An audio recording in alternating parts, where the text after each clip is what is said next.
Welcome to Meteorology Matters. If you want to understand all the powerful things that shape our world, Mm-hmm. especially when we think about weather and the crazy impact it has and it keeps having, even later, you're in the right spot. And today we're focusing on when you get the massive power of hurricane force winds and they collide with our urban forests. Ooh. We're going to explore what happens to those trees themselves and, more importantly, what that means for the communities we live in, both right after a hurricane hits and in the years to come. Exactly. Yeah. We got some really interesting information about how different types of trees handle these incredible forces. We're Right. going to talk about the wider effects on cities and figure out some key lessons for how we should be planting and managing our urban green spaces moving forward. Stick with us and you'll walk away with a much deeper understanding of which trees are really tough in the face of hurricanes, where the weak spots are, and how crucial a healthy tree canopy is for our cities, even after the storm's gone. Absolutely. And before we really jump in, remember, you can follow meteorologist Rob Jones on Instagram, meteorologist on TikTok, TV meteorologist, and on YouTube, follow Rob Jones Hurricane. Okay. You can also find the Meteorology Matters podcast playlist there for even more insights into our dynamic atmosphere. Awesome. Okay, let's dive right in the sheer force of hurricane winds. It's mind-blowing. It really is something else, and what I find really fascinating is how clearly the data shows this power. When we look back at studies that tracked 10 separate hurricanes, we saw that urban forest loss varied a lot, from about 11% to a whopping 38%. And a key takeaway here is that the amount of loss was directly tied to how strong the winds were during each storm. Higher winds equal more trees damaged or totally gone. Makes sense, right? The stronger the wind, the more damage. But it's not all about wind speed during a hurricane. No. Right? There have to be other things at play, too. Absolutely, you're spot on. While wind speed is a major cause of damage, the other conditions that come with a hurricane, like how much rain there is and how long the storm hangs around, also have a big effect on urban forests. Right. Think about what happens when a ton of rain falls. The ground gets completely saturated. And that's going to affect how well those tree roots are holding on to the soil. They're not Yeah. going to have as good a grip. Exactly. When the soil gets super soaked, it lessens the friction between the tree roots and the ground around them. Right. This weaker grip makes it much easier for even winds that don't seem that strong to push trees over. Interesting. And it's not just the weather during the storm, the specific traits of the trees themselves, like what kind of tree it is, how old it is, how healthy it is, and even its shape, all contribute to whether it can withstand those powerful winds. So, like, a young, healthy oak tree is probably going to fare better than an older, maybe not so healthy pine tree when a hurricane hits. Exactly. And the place where a tree is growing matters just as much. Things like how deep the soil is, where the water table sits underground, how compact the soil is, and even how many other trees are nearby can all influence if a tree survives a hurricane. Now, you mentioned the density of the surrounding tree canopy.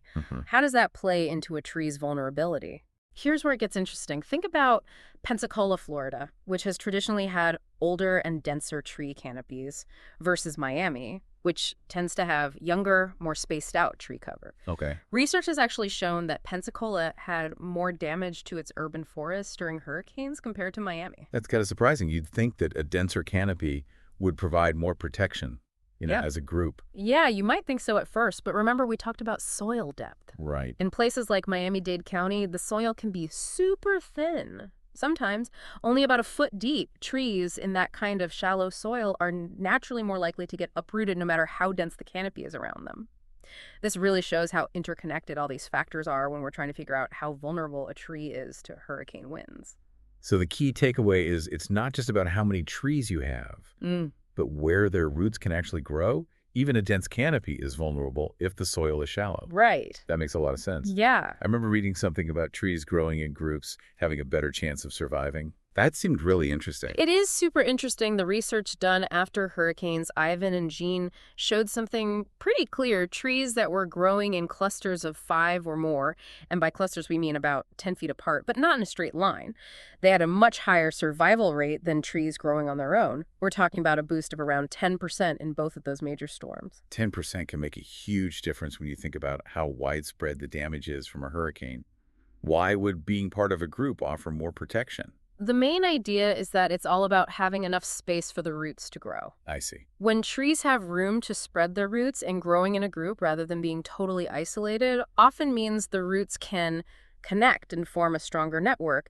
They can really anchor themselves in the ground. So it's probably not so much about physical support from nearby trees, but more about having strong roots from having enough space to grow. That makes sense. Intuitively, stronger, more widespread roots would make it harder to uproot a tree. So for planting in the future, it seems like we should think about making these groups of trees instead of just planting them one by one.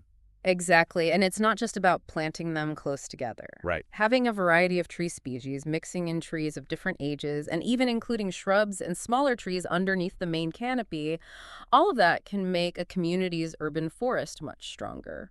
Okay, so diversity and planting in groups seem like good strategies. Hmm. What about the types of trees themselves? Are some species just naturally better at handling strong winds than others? Absolutely. Our studies looking at what happened after those 10 hurricanes have consistently shown that some types of trees are just better at handling hurricane force winds. And by wind resistance, we mean their ability to stay standing and alive even in those crazy wind speeds. Right. They're less likely to be uprooted or have major damage like a broken trunk or big branches falling off. And I'd imagine that information is super valuable for communities that are either rebuilding after a hurricane or are trying to prepare for future storms. Oh, it's crucial. One of the big goals of this research is to make practical lists of these tough tree species and to make this information as useful as possible. These recommendations are tailored to different parts of the country that get hit by hurricanes. Hmm. We've got specific lists for the southeastern coastal plain, which basically lines up with USDA plant hardiness zones 8 and 9, and another set of recommendations for the more tropical and subtropical zones, specifically zones 10 and 11. Okay. These lists are based on both what we've seen on the ground after hurricanes and expert opinions from arborists, tree scientists, and urban forestry pros. So if you live in, say, coastal Georgia, you check a different list than someone living in the Florida Keys. Exactly. And knowing which trees don't do well in hurricanes is just as important as knowing the strong ones. We found certain overmature or inherently hazardous trees that have a bad track record when it comes to surviving hurricane force winds. In North Florida, some examples of these weaker trees are sandpine, pecan, laurel oak, and water oak further south in the tropical and subtropical areas. You might want to be careful with trees like queen palm, Australian pine melaleuca, weeping banyan, and Washington palm.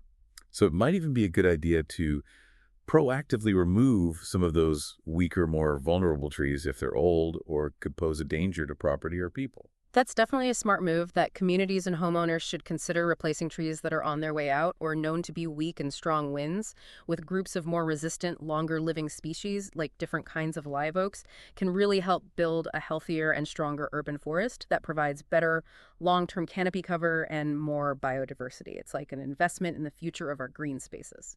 Now, you mentioned that laurel oaks didn't do so well in North Florida, but wasn't as clear in South Florida. That's an interesting regional difference. It is. There are a couple of possible explanations for that. One is that the laurel oaks often found in South Florida might actually be a different genetic variety than the ones common in North Florida. Another thing could be the differences in soil between the two regions. South Florida usually has sandier soils with less nutrients, which could mean that laurel oaks there don't grow as tall or develop the same trunk and branch structure as their northern cousins. This difference in how they grow could affect their wind resistance in different ways. Okay. However, it's generally accepted that live oak trees have super strong wood and do really well against hurricane winds. Right. It's a good reminder that how well a specific tree species does can depend on the local environment, like the soil and climate. It's not a one-size-fits-all answer when it comes to choosing the right trees. Now, let's talk about palm trees. They look totally different from broadleaf trees. How do they usually handle hurricanes? Great question as a whole group. Palm trees tend to be better at withstanding hurricane force winds than many broadleaf trees and coniferous trees like pines. Their unique way of growing with just one central growing point at the top of the trunk. We call it the terminal bud. That's a big part of why they're so tough. If this bud survives the storm, the palm can actually recover and grow new leaves, even if it loses all the ones it already has. So if a palm loses all its leaves during a hurricane, that's not necessarily the end for the tree. Usually not, as long as that central bud isn't damaged. Our research supports this idea. Palms in both coastal plain and subtropical areas tend to be more wind resistant overall than lots of other tree types. Okay. But, and this is important, how they respond to winds can be very different between different kinds of palms. Like we talked about earlier, queen palms and Washington palms haven't done well in South Florida hurricanes. So just like with other types of trees, choosing the right kind of palm is key. Exactly. Some examples of wind-resistant palms would be sable palm, Canary Island date palm and Manila palm. And one thing to remember with palms is that you need to keep a close eye on them after storm damage to that important terminal bud might not be easy to see. So it's best to wait at least 6 months to see if new leaves start to grow. You should also watch for any subtle signs of damage to the root stem or the bud itself. That's good to know. You might look at a palm after a hurricane and think it's fine, but there could be problems you don't notice right away. Right. What about pine trees? They were also mentioned as having a kind of unique reaction to hurricane winds. Yes, pines often have this delayed and sometimes really surprising response to the stress of hurricane winds right after a storm. They can look totally fine, still green and standing tall. Hmm. But the scary thing is they can start to decline and eventually die months or even up to 2 years later. We actually saw this in our research after Hurricane Charley, where a big chunk of seemingly healthy South Florida/pines and longleaf pines died within just 3 months of the storm. Wow, that's a hidden impact, and it could be really significant what causes this delayed decline. While we're still figuring out exactly how it works, the main theory suggests that it's probably from subtle internal damage caused by all the bending and twisting they go through in hurricane-force winds. Those smaller roots might tear without the bigger visible ones breaking this hidden damage, can stop them from effectively moving water and nutrients up to the top of the tree. Oh, I see. So they might look healthy and green for a while, but then suddenly show signs of stress like yellow needles, which can quickly turn brown and lead to the tree dying. So even if your pines look okay right after a hurricane, you got to keep a close eye on them for a long time after. Exactly. You need to be watching for any signs of stress or problems with bugs for months or even years after a big storm. Gotcha. Pines that have been weakened by the wind can be more easily attacked by pests and diseases. Let's switch gears a bit and talk about trees losing their leaves during hurricanes. It sounds odd, but isn't it true that sometimes losing leaves can actually help certain trees survive strong winds? Yeah. That's right. It might look dramatic to see a tree totally bare, but for a lot of broadleaf trees, this is a way to survival. Hurricane-force winds put a ton of pressure on the whole surface of a tree's crown. Right. And by dropping their leaves, those trees are basically making themselves less resistant to the wind. It's like a sailboat taking down its sails when there's a big gust of wind so it doesn't tip over. Exactly, and it's important to understand that just because a tree loses all its leaves, it doesn't mean it's dead. Right. It just can't make its own food through photosynthesis for a while. Okay. But with enough time and the right conditions, most of these trees will grow new leaves, which is a good sign that they're recovering. Mm-hmm. This new growth usually happens within a few months after the storm or by the next spring or early summer. Are there specific types of trees that are known for dropping their leaves in strong winds and generally doing pretty well during hurricanes? Yeah. Yes. In North Florida, the live oak is a great example. It sheds its leaves and smaller branches easily and is generally really good at handling strong winds further south in the tropical and subtropical areas. The gumbo limbo tree does something similar. It drops its leaves and is known for being wind resistant. However, it's important to remember that this leaf dropping strategy isn't good for all kinds of trees, like we talked about earlier. Coniferous trees like pines might not recover well if they lose a lot of their needles. Okay, so leaf loss can be a sign of resilience for some broadleaf trees as a way to reduce wind resistance, but it's a bigger concern for conifers. Yeah, that's a good distinction to keep in mind. Now let's talk about native versus exotic or non-native trees. Is there a general pattern in how these two groups tend to do when faced with hurricane-force winds? There's some interesting data on this. Our research, after a few big hurricanes in South Florida, including Jeanne, and Charley, showed a general trend where native tree species had better survival rates overall and less branch damage compared to exotic or non-native species. Some examples of native trees that did well were live oak, gumbo limbo, and sable palm, while more vulnerable exotic species included melaleuca, Australian pine, and queen palm. So does that mean that focusing on planting native trees might be a good strategy in areas that get hit by hurricanes? It definitely seems like a smart approach, and this trend might have to do with the fact that in the urban forests of South Florida, exotic trees make up a big chunk of the total tree population. I see.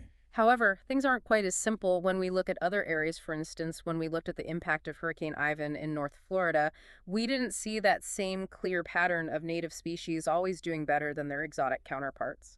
Why the difference in those observations? One possible reason for this regional variation could be that there are way fewer exotic trees in the urban forests of North Florida compared to South Florida. In the case of Hurricane Ivan, exotic species were only about 9% of all the trees studied. The main exotic species in that region were things like grape myrtle, Chinese tallow tree, camphor tree, Bradford pear, and some palm species.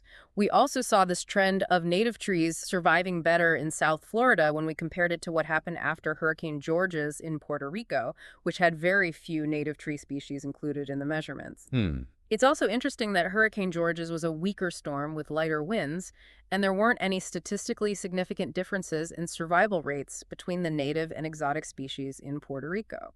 So it seems like how many exotic species there are in a region's urban forest might affect whether we see a clear advantage for native species during hurricanes. That's a strong possibility, and it shows how complex ecological interactions can be. Right.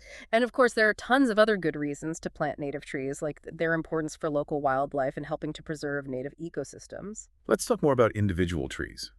How do things like a tree's age and overall health affect its ability to handle hurricane-force winds? Age and health are definitely big factors that can make a tree more or less vulnerable to hurricane damage as trees get older. They naturally become more susceptible to all sorts of problems like bugs, diseases, and branches dying back.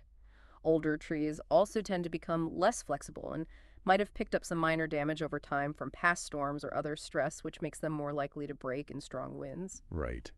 Our research has shown that bigger, older trees tend to lose a larger percentage of their branches during hurricanes compared to younger, smaller trees. So that big, strong-looking old oak tree in your yard might actually be at higher risk than the younger, more flexible trees around it when a hurricane's coming. Yeah, unfortunately, that can be the case. Wow. And it's important for homeowners and people who manage urban forests to remember that every tree has a natural lifespan. Some just live longer than others. For example, a laurel oak might only live for about 50 years and can start showing signs of decline and becoming more susceptible to disease as early as 40 years old.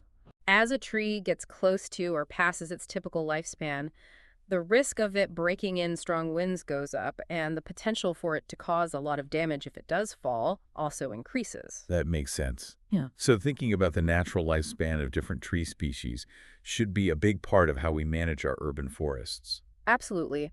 Overmature trees that pose a danger to people or property should definitely be considered for removal and replacement with younger, more wind-resistant species that are better suited to the long-term health and strength of the urban forest. Regular checks for structural problems and overall health by a certified arborist or urban forester are crucial for effectively managing older trees in our communities. And it's not just being old that makes a tree vulnerable. Right. Right, trees that aren't healthy are also going to be at a much higher risk of falling during a hurricane. Exactly. Trees that are already having problems like root decay, decay in the trunk, or branches, or have a lot of dead or dying branches are way more vulnerable to hurricane-force winds. Decay, which is often caused by different types of fungi, weakens the wood inside the tree. Visible signs like cracks in the bark, sunken or swollen areas on the trunk, dead branch stubs, and even mushrooms growing at the base of the tree can all be signs of decay or root problems. Okay. Root rot, for example, can make a tree much less stable. Regular inspections by qualified arborists can help find these potentially dangerous trees before a storm even gets close. So being proactive with tree care, including removing unhealthy or structurally unsound trees, is a vital part of hurricane preparedness for urban forests. What about the physical structure of the tree itself, things like how the branches grow and how the trunk develops? That's super important. Trees that grow what we call codominant stems, meaning they have two or more main trunks that are about the same size coming from the same spot near the ground, are often naturally more vulnerable to wind damage. I see. These types of structures can develop weak spots where the stems connect often with what we call bark inclusions. Bark inclusion happens when the bark grows inward between the two stems, stopping the strong wood fibers from interlocking and creating a really solid connection. Interesting. These connections are especially likely to fail and break in strong winds. So the best structure for a wind-resistant tree is one with a single strong central trunk. Exactly. Choosing and planting good quality nursery trees that have one well-defined central leader and a nice symmetrical shape is a crucial first step in promoting long-term wind resistance. And it doesn't end there. Proper pruning, especially when a tree is young, plays a huge role in developing a strong wind-resistant structure. Trees that have been pruned well to encourage a more open and balanced crown tend to do much better during hurricanes than trees that haven't been pruned or have been pruned poorly. So doing pruning the wrong way can actually make a tree more likely to be damaged by wind. Absolutely. Things like topping trees or cutting off big branches in a way that leaves big open wounds can actually make it easier for things that cause decay to get in. Old pruning cuts that weren't done right can become places where fungi can start growing and weakening the tree from the inside out. Hmm. The main goal of preventive structural pruning is to guide how the tree grows by shortening and reducing the number of branches that are competing with the main trunk.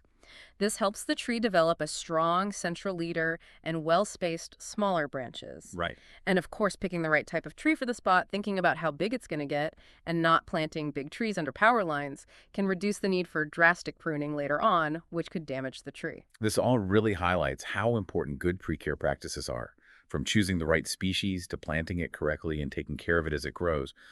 All of that helps us build urban forests that can handle hurricane-force winds. Now, let's go down to ground level, the soil, and the root system. How do those underground parts help a tree withstand strong winds? The stuff you don't see that's holding the tree up is absolutely vital for its stability. Giving trees enough space in the soil so their roots can spread out is one of the most overlooked but fundamentally important things when it comes to a tree's ability to resist being uprooted by strong winds. Makes sense. Our research, including studies after Hurricane Georges in Puerto Rico, has clearly shown that trees with more uncompacted soil for their roots to grow in had much higher survival rates during the hurricane. So more space for the roots to spread out and anchor the tree in the ground, right? Exactly. The root system needs to be able to grow well beyond the outer edge of the tree's canopy and go deep into the soil to provide a good anchor, unfortunately, in a lot of cities. Things like sidewalks, curbs, building foundations, parking lots, and driveways often really limit the space available for roots to grow freely. Right. A strong, well-developed root system that's had plenty of room to grow is probably the most important thing for a tree's ability to withstand hurricane winds in a city. So when we're planting trees in urban areas, we need to think just as much about what's happening underground as we do about the parts of the tree we can see above ground. Absolutely. And it's not just about the space available for roots. The qualities of the soil itself matter too.